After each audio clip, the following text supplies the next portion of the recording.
আমরা জানি যে আমাদের বাংলাদেশ একটি প্রাকৃতিক দুর্যোগের দেশ হিসেবে পরিচিত ছিল। বিভিন্ন ধরনের দুর্যোগে আমরা বিভিন্ন সময় আক্রান্ত হয়ে থাকি, কিন্তু দুর্যোগ ব্যবস্থাপনায় আমাদের বাংলাদেশের এই যে দক্ষতা, সেটা আন্তর্জাতিক পরিমণ্ডলে প্রশংসিত।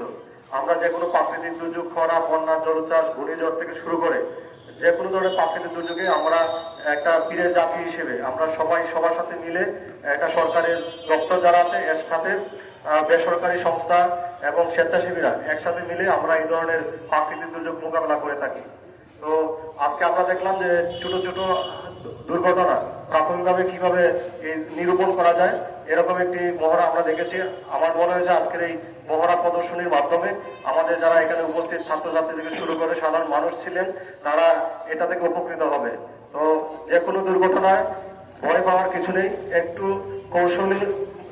কৌশল অবলম্বন করে একটি সাহসিকতার সাথে চাইলেই আমরা অনেক দুর্ঘটনার ক্ষতির পরিমাণ কমিয়ে আনতে পারি অথবা নিজেদেরকে সুরক্ষিত রাখতে পারি। আমি আজকের এই দিবসের সার্থকতা কামনা করছি। আমি উপস্থিত সবাইকে জেলা প্রশাসনের পক্ষ থেকে ধন্যবাদ এবং কৃতজ্ঞতা জানাচ্ছি। আমরা আমাদের এই দেশকে সবাই মিলেমিশে সুরক্ষিত রাখবো।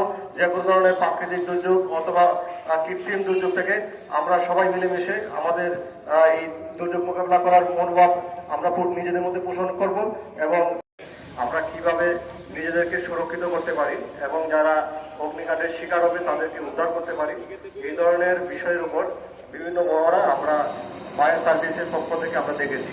অত্যন্ত সুচারুভাবে এই মহড়াগুলো সম্পন্ন হয়েছে।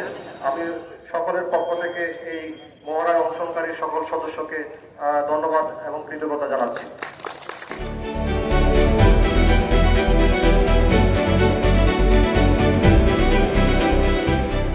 দিনাজপুর টিভি, মানুষের জীবনের কথা বলে।